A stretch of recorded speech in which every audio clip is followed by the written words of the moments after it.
Bonjour à toi, cher spectateur, qui aime les hommes très hauts en couleur, qui ont vécu 10 000 vies dans une seule, et qui arrivent tout de même à essayer de synthétiser ça dans un seul propos. Et bienvenue donc dans un film qui a pas mal fait parler de lui lorsqu'il était en compétition au dernier festival de Cannes, un film qui s'appelle Limonov, la balade, réalisé par Kirill Serebrennikov. L'histoire, c'est celle de Eduard Veniaminovitch Savenko, plus connu sous le nom de Edouard Limonov, ou même Eddie, son pseudonyme en tant qu'auteur, qui a été truand, poète, homme de maison, Majordome, ouais. sans-abri, journaliste, Homme politique. militant, homme politique, prisonnier, enfin voilà, vous voyez un peu le portrait. Ce mec-là a un peu tout fait durant toute sa vie, une vie qu'il a passée entre l'ex-URSS, New York, Paris et bien d'autres endroits. Et ce film nous invite à découvrir un petit peu qu'est-ce qu'il a fait durant toute cette vie et surtout d'essayer de comprendre qu'est-ce qu'il voulait véhiculer comme message et quel était aussi son avis sur la géopolitique du monde qui encore aujourd'hui questionne beaucoup de gens. Surtout quand on voit que sur la fin de sa vie, il a quand même eu comme dernière parole oui, ce que fait Vladimir Poutine, c'est pas si mal que ça. Voilà. Et pour en parler avec moi, Vincent, ça fait plaisir de te retrouver aussi vite. Ouais, c'est clair. Non, mais tu m'avais très rapidement évoqué que ce film te tentait beaucoup, Oh oui, je l'attendais. que tu étais très Je intéressé l'attendais, et ouais. passionné même par la figure de Limonov. Ouais, exactement. Et du coup, moi je l'attendais forcément un petit peu ce film parce que Kirill Serebrennikov c'est un cinéaste russe qui est tout de même très important. Déjà parce que c'est un de ces rares cinéastes qui a ouvertement dit qu'il était anti-Poutine et que clairement la situation dans laquelle est la Russie actuellement ne lui convenait pas.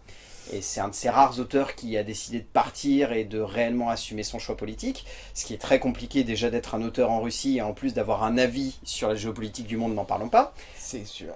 Au-delà de ça, le choix de parler de Limonov, notamment au vu de ses prises de position sur la fin de sa vie, c'est très intéressant de voir Serebrennikov s'attaquer à ça. Vous rajoutez en plus le fait que le film a été en compétition au Festival de Cannes, vous rajoutez son casting très international, vous rajoutez par-dessus ça que c'est adapté d'un bouquin écrit par un Français, Emmanuel Carrère, et vous terminez le tout en disant que c'est une espèce d'immense fresque faite par l'un des cinéastes russes les plus esthétiques et les plus visuellement ahurissants qu'il y ait eu ces dernières années. Et vous avez un film que forcément, on attendait pas mal. Oui. Rien que par le sujet, rien que par le personnage, ou rien que par l'esthétique que le film allait avoir. Le film est passé à Cannes, on va dire, dans une toute petite forme. Les gens en ont quasiment pas parlé. Il y a eu quelques retours positifs, mais dans l'ensemble, les Plutôt avis timide, n'étaient quoi. pas Ouais. dithyrambiques, quoi. C'était vraiment genre, c'est même presque la majorité des gens étaient en train de dire que c'était un Serebrennikov qui était mineur, ce qui était un peu surprenant parce que j'avoue que moi j'ai juste vu quelques images traîner à gauche et à droite lors de son passage. J'étais en mode, ça a l'air miseur. Alors si ça c'est mineur, franchement, je veux bien que vous m'expliquiez ce que c'est que majeur. Bon, ensuite on l'a découvert avec tous les films qui sont passés en compète. Mais bon, contexte placé, Vincent, qu'as-tu pensé de Limonov, la balade? Bah moi j'ai beaucoup aimé. Comme tu disais, c'est un film que j'attendais. C'était peut-être le film que j'attendais le plus cette année. Ouais, parce que tout simplement j'ai adoré le bouquin de Carrère, quoi, qui est paru en 2010-2011. Ouais. Et j'ai dévoré le bouquin, j'ai découvert Limonov à ce moment-là, et je me suis dit, putain, mais voilà, c'est fou, quoi, ce type, quoi. Et il y a matière à en faire un film, quoi.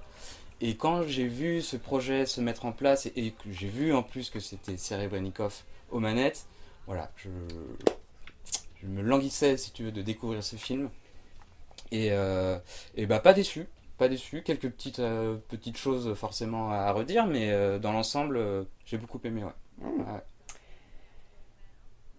Alors c'est super intéressant comme film, j'ai vraiment beaucoup aimé. C'est un film très dense, Ouais, il y a beaucoup de choses. ouais.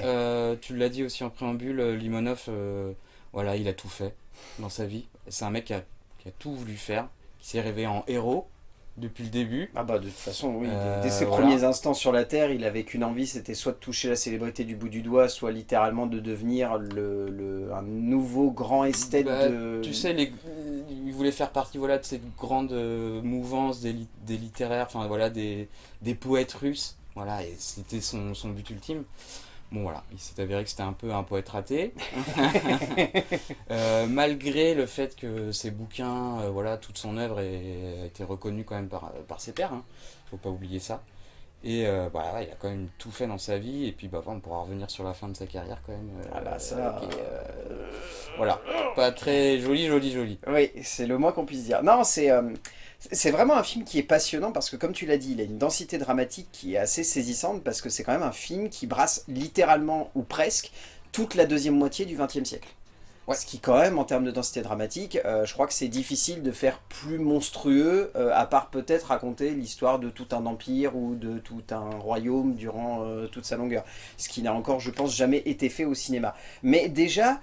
montrer cet homme qui littéralement va symboliser un petit peu toute la complexité et la densité en fait des avis politiques et humains de la deuxième moitié du XXe siècle qui, mine de rien, faut le rappeler, a été vraiment tortueuse en termes de regard à la fois sur le monde mais également sur l'évolution du monde. On passe d'un monde qui a connu la Seconde Guerre mondiale, qui traverse une guerre froide pour ensuite avoir une libération complète, plus ensuite vous rajoutez le bug de l'an 2000, etc. Ouais, enfin, c'est quand même une la deuxième chute moitié. de l'URSS, tout ce que ça a entraîné. C'est ça, c'est quand même vraiment très très dense ce qu'il a raconté. Et je trouve que Serebrennikov, il arrive vraiment bien à rythmer ça. Ouais. Mais après, il peut pas éviter les écueils, je pense, de ce genre de personnage qui, à part entière, au cœur d'un film, pose forcément la question du est-ce qu'on part pas un petit peu dans tous les sens ?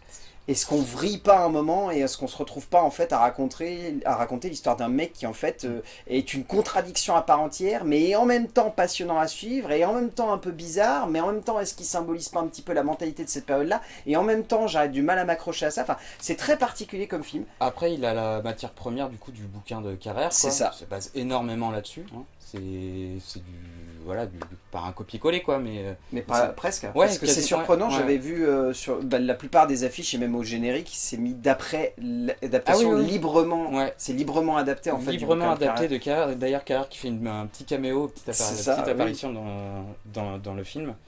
Moi, ce que j'ai beaucoup apprécié aussi dans le film, c'est à travers l'histoire du coup de Limonov, tu disais en fait, ça raconte l'histoire du coup de notre monde. Et du monde actuel, surtout ce qui se passe en Russie. Complètement. Et ça, c'est assez fou, quoi. Ah ouais, non, mais ça, c'est ce qui montre, encore une fois, que Serebrennikov, c'est pas juste un cinéaste qui a envie d'être un esthète, comme je l'évoquais un petit peu, parce que, mine de rien, vous regardez ces films, c'est des films qui, visuellement, sont très impressionnants. Mais, c'est pas que. Et c'est ça qui est toujours très fort, c'est qu'il arrive à mêler une espèce de forme visuelle où on se dit waouh, c'est hyper explosif. Artistiquement, c'est assez fou quoi. C'est assez fou. Et en même temps, on se dit que d'un point de vue dramatique, même si on a des réserves ou en tout cas des choses à redire sur quelques points, on peut pas s'empêcher non plus de se dire mais quand même, le gars, il te raconte ça avec une aisance et une certaine justesse d'esprit qui impressionne même par moments où du coup on est un peu fasciné. Même si on a des choses à redire, on peut pas s'empêcher de se dire mais... c'est fou de rendre ça fascinant, alors quand même c'est juste un gars qui divague, mais alors complètement à gauche à droite, et pour autant c'est juste génial. C'est génial à suivre. Je te propose qu'on plonge dans l'écriture. Ouais. Donc à la base, comme tu l'évoquais, il y a le bouquin d'Emmanuel Carrère. Le scénario est écrit par Ben Hopkins, par Pavel Pawlikowski ainsi que Kirill Serebrennikov. Pavel Pawlikowski, si vous ne voyez pas qui c'est, je vous replace le contexte. Cold War. Réal polonais, Cold War, Ida. C'est ça. Ouais. Donc pareil, dans le genre cinéaste esthétique, on est un peu dans la même veine. Quoique... un autre genre quand même. Ouais. Un autre genre. Pavel Pawlikowski du coup qui est assez fan du noir et blanc. D'ailleurs Cold War et Ida, deux films en noir et blanc. Noir et blanc, 1.33, enfin vraiment... esthétiquement c'est à pleurer aussi. Oui. Ouais. Et puis c'est des films qui sont... à contrario de Kirill Serebrennikov, Pavel Pawlikowski est quelqu'un qui synthétise beaucoup ses films. Vrai. Ce qui est assez surprenant de les voir tous les deux à l'écriture d'un film qui est tout de même assez dense, 2h20, parce qu'il y en a un, il est plutôt spécialisé dans les récits très longs. Kirill Serebrennikov, je crois que ses derniers films, c'est minimum 2h20. Ouais, minimum, ouais. Quand c'est pas 2h30, 2h40. Et Pavel Pawlikowski, Ida, c'est 1h20. Ouais. Et Cold War, c'est 1h24. Oui, c'est vrai. À partir de là, je pense qu'on peut pas faire plus opposé. Non, c'est très intéressant en fait de voir ces deux auteurs se mêler dans ce travail d'écriture avec l'aide de Ben Hopkins, parce qu'on sent que leur objectif, c'est d'être synthétique dans la densité. C'est très surprenant, mais en fait, pour vous donner un ordre d'idée, c'est vraiment un film qui raconte des bouts de vie qui vont être enquillés les uns à la suite des autres et un petit peu liés par un fil rouge, c'est-à-dire le retour de Limonov en ex-URSS. Ouais. Mais sinon, tout le reste du film, c'est genre... partez là, c'est le moment où il veut devenir poète. Puis partez là, c'est le moment où il se barre de Russie parce qu'il a envie de percer ailleurs. Puis partez là, c'est le moment où il va à New York, là c'est le moment où il va à Paris, là c'est le moment où il revient, etc. C'est là où la mise en scène prend... Voilà.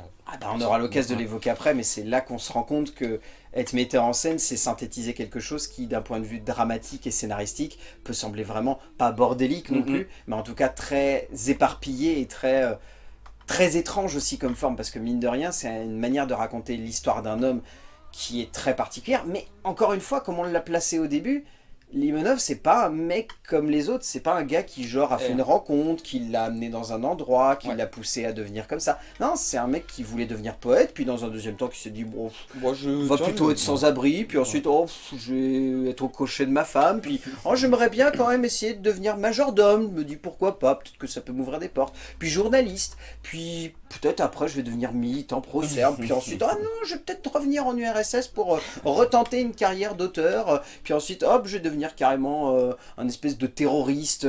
Sans oublier les allers-retours en prison. Voilà, sans oublier les allers-retours en prison, les moments d'égarement où il pense buter quelqu'un et en fait pas vraiment. Et puis, enfin, c'est un film qui, en termes de densité dramatique, peut vraiment déstabiliser.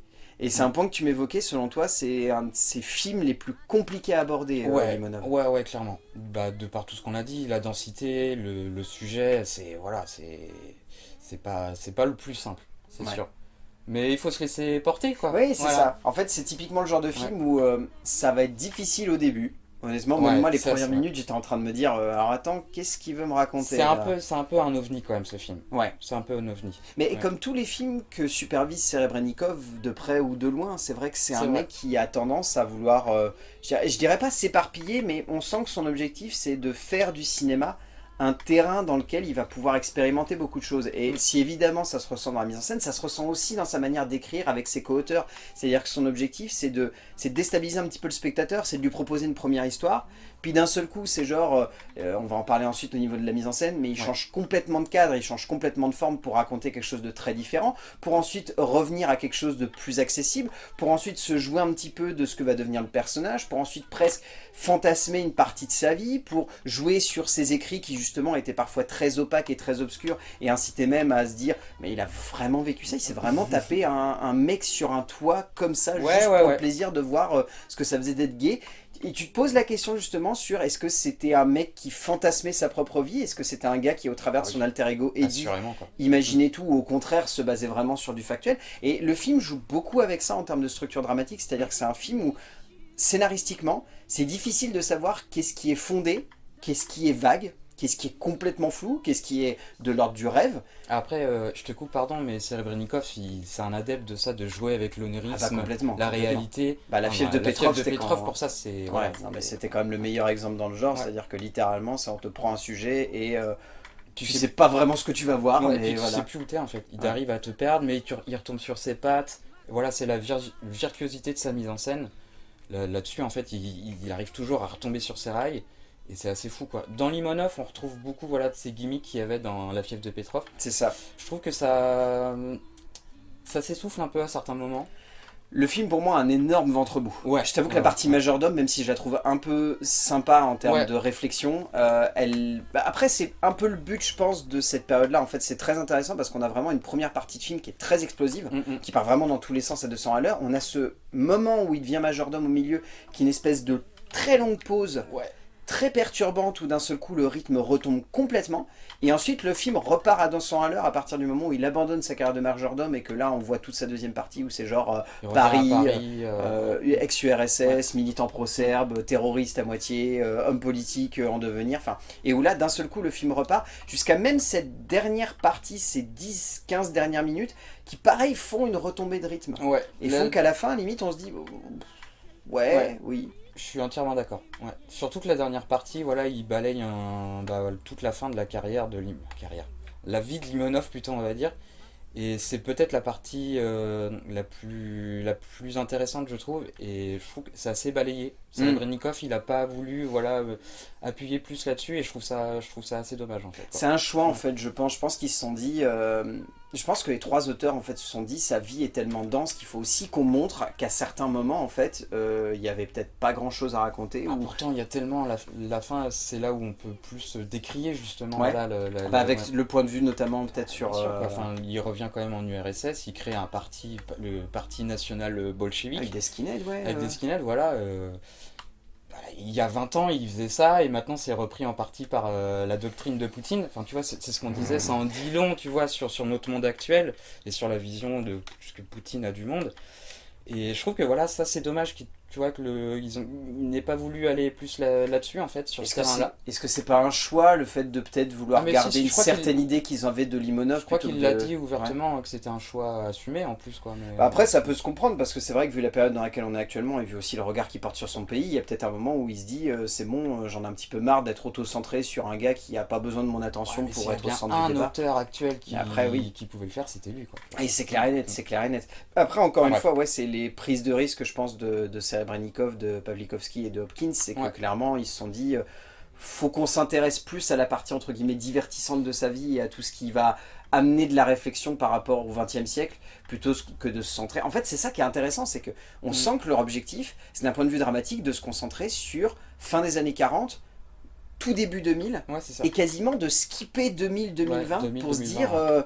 c'est pas ce qui nous intéresse, certes c'est ce qui sonne le plus en adéquation par rapport à l'actualité, mais c'est pas ce qui représente le plus les contradictions du personnage. Tu sens qu'ils ont préféré plutôt se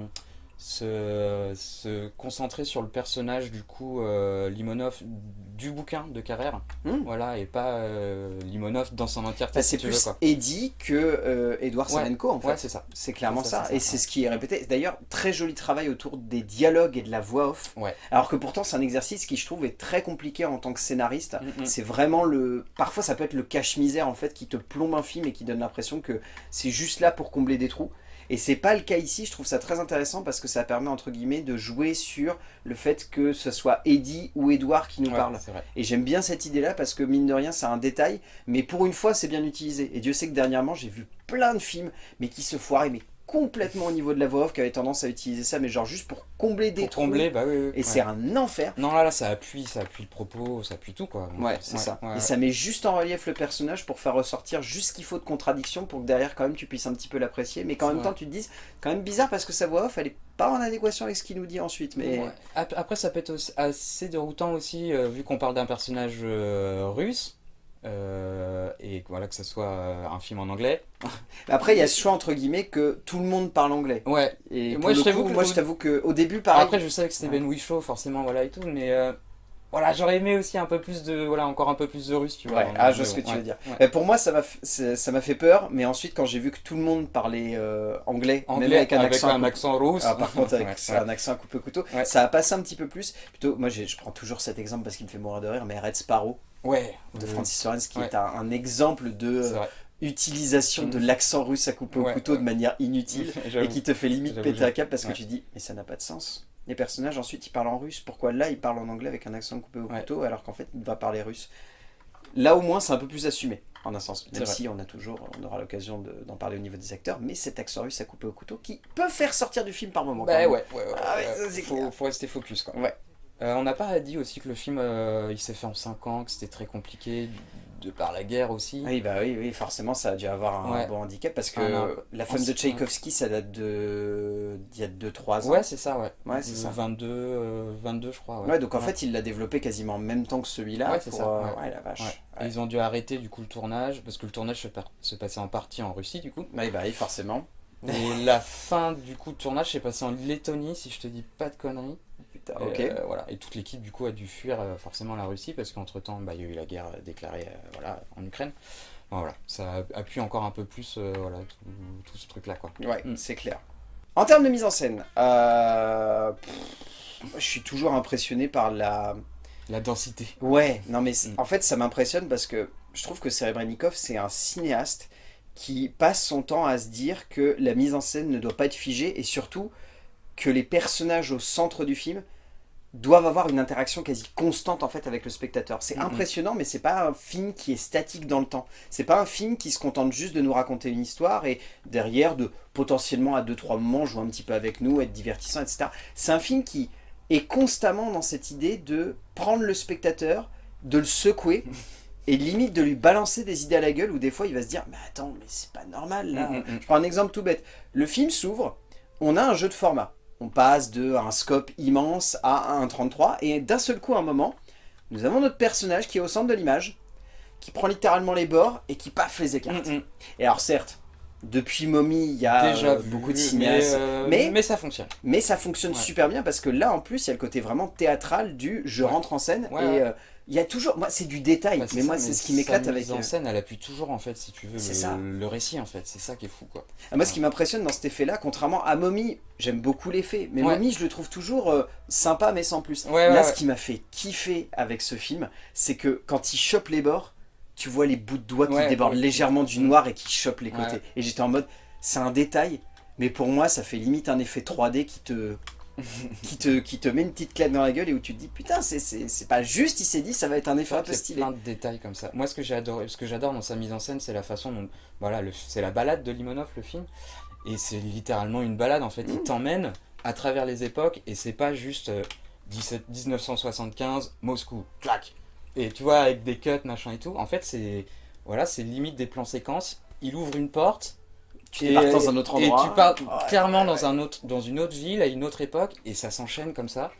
Et Et en fait, c'est rigolo parce que donc dans la version française, ils ont fait le choix d'opter pour des petits cartons qui, en bord de cadre, vont indiquer l'année et le lieu où on se trouve. ok. Mais si tu regardes dans le décor, moi, c'est ce qui m'a tué. Oui, bah T'as à chaque tout fois, le t'as temps toujours des dates, des des en lieux. peinture, Oui, c'est ça. ouais, clairement. Non, mais c'est Ouais. super. Et c'est Ouais. très fun. Ça, par contre, pour le coup, si on voulait tirer de quel type de film ça vient clairement du dessin animé. Oui, C'est ouais, clairement ouais, beaucoup ouais. de dessins animés qui ont tendance à utiliser C'est ces vrai. effets-là, où genre on va dessiner la date ou la période dans laquelle on se trouve. Et c'est hyper créatif parce que mine de rien, ça rejoint vraiment cette idée qu'il a, je pense, du cinéma qui est un peu un art hybride Ouais. qui doit se mêler au théâtre. Et c'est assez fascinant parce que si on s'attarde sur la manière avec laquelle Serebrennikov s'attarde sur les détails et sur la manière avec laquelle il doit structurer ce qu'on pourrait presque appeler plus une scénographie que réellement une mise en scène, C'est vrai. c'est que certes il y a le travail du cadre, il y a le travail du montage, il y a le travail du décor qui est présent, Mhm. mais quand on doit faire une transition, quand on doit jouer sur un personnage qui passe d'un lieu à un autre, ou même simplement d'un état mental à un autre, il faut se servir du décor pour servir de l'expression de ça. Et moi, ça me fascine parce que Serebrennikov, c'est pas un mec qui s'attarde juste sur oh, ça pourrait être stylé si là il ouvrait la porte et puis il débarque dans un autre lieu. Ouais. Il se dit bah non, faut que ça ait une cohérence par rapport à ce que le personnage pense à ce moment-là. Et il faut que presque à un moment. Enfin, j'adore cette séquence, tu vois, où il se balade dans un décor complètement désert et où à la fin il ouvre une porte et Ouais, il a c'est changé complètement ouais, d'endroit. c'est ça, ouais. Tu te dis Ouais. mais c'est pas possible. Et la séquence à New York, quand il arrive à New York, elle est assez folle aussi, quoi. Il y a des jeux de lumière, puis t'as la musique aussi qui appuie énormément, je trouve. La bande originale, elle est La folle. bande originale, enfin, elle est dingue. Qui a beaucoup Lou Reed. Oui, c'est vrai. Il y a c'est beaucoup, vrai, c'est vrai. Il y a beaucoup de Lou Reed et des ouais. Velvet Underground, mais Ouais. ça fonctionne extrêmement bien. Enfin, Mm, mm. la bande originale arrive très très bien à jouer et tu fais très bien de l'évoquer sur ce jeu de temporalité parce que Ouais.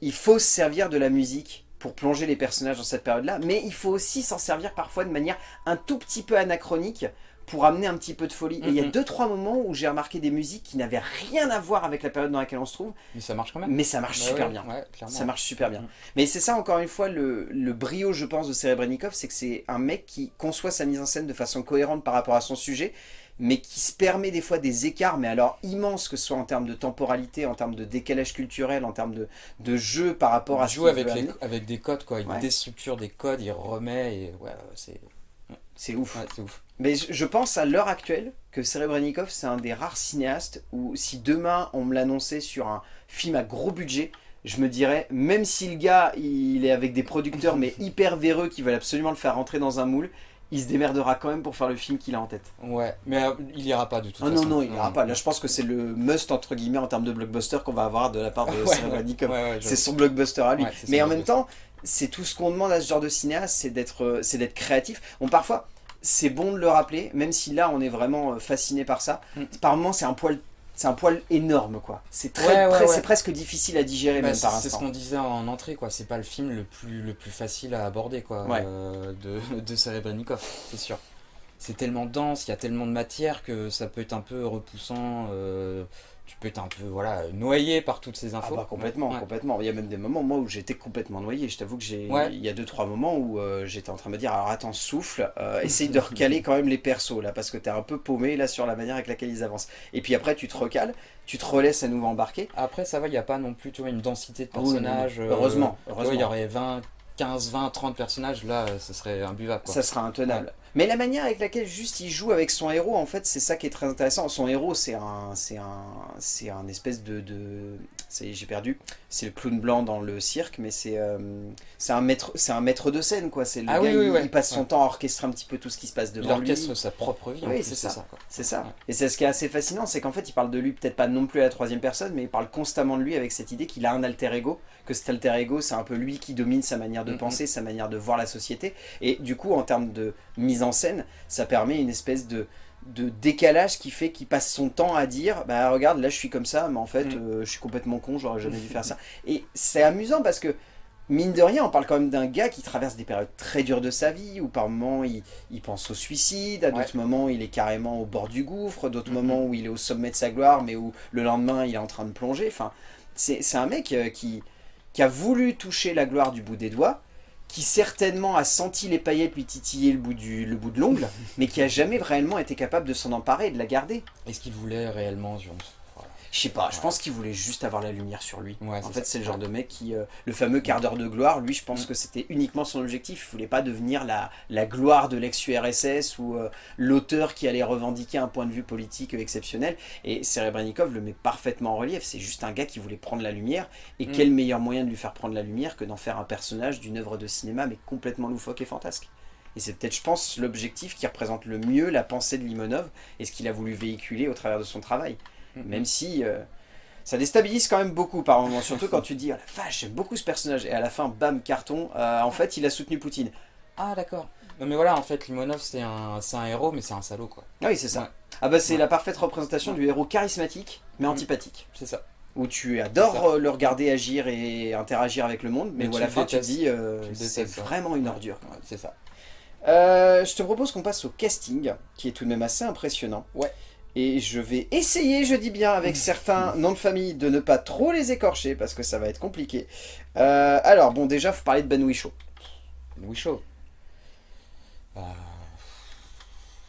C'est un acteur qui avait besoin quand même d'avoir le rôle principal. Ouais, c'est vrai. Parce que c'est un acteur qu'on voit beaucoup en second rôle. Ouais. Mais là, il s'empare réellement du personnage, et on peut en parler maintenant de cette histoire d'accent russe à couper au couteau, qui est quand même un petit peu compliqué durant les premières minutes du film. Je trouve qu'il arrive à bien s'en emparer. Il s'en sort pas trop mal, on va dire. C'est ça, et c'est pas en décalage par rapport à ce qui est montré du personnage. Parce que vu qu'on nous fait comprendre dès les premières minutes que c'est un peu la mise en scène que l'on se ferait de Limonov si jamais on avait envie de porter sa vie à l'écran, on se dit bon, accepte cet accent. Parce que l'objectif, c'est de faire en sorte que tout le monde va parler avec cet accent. Donc si tu ne l'acceptes pas, le film va te sembler très très long. Et une fois qu'on l'accepte, la performance, elle est vraiment saisissante. Ouais, elle est saisissante. Ouais. Pour avoir regardé pas mal d'extraits de documentaires, d'interviews de Limonov, c'est bluffant. Tu vois Limonov à certains moments, quoi, dans Ben Whishaw. Complètement. Ben Whishaw dans Limonov ou Limonov dans Ben Whishaw. Non mais ouais, il a saisi le personnage. Il a saisi toute la complexité de la vie de ce personnage, sa vie romanesque, et non, il est incroyable. Ouais, incroyable. Non, il est fou. Dans le rôle de Elena, on a Victoria Miroshnichenko. Que je ne connaissais pas. Et ben moi non plus. Pas te le cacher. Ouais, non, moi non plus. Ou alors, Ah si, peut-être, oui. Si, tu vas me dire, une grande fille, je l'ai vue. Ah oui. Ouais. Mais ça reste une actrice qui est encore au début de sa carrière, mine de rien. Mais je trouve qu'elle s'en sort vraiment très très bien. Elena, c'est un personnage qui est très compliqué parce qu'on a envie de l'aimer autant que l'aime Limonov. Et en même temps, on se pose beaucoup de questions par rapport à la manière avec laquelle elle évolue au fur et à mesure que le film progresse. Alors, encore une fois, dans le film, c'est assez important, mais c'est encore plus important dans le bouquin. Ouais. Et c'est assez balayé, mais voilà, ça fait partie du changement du personnage à un certain moment du film, de sa vie. Et voilà, on est obligé d'appuyer là-dessus, quoi. Et ouais, l'actrice, elle est pas mal. Ouais, non, elle s'en sort très bien. Et après, les autres rôles, on est plus sur du secondaire, voire même du tertiaire. Thomas Arana, Korada Ivernisi, Evgeny Mironov, Andrei Bukovski, Masha Mashkova, Odin Lund Byron, enfin voilà. Je t'en sors bien en fait.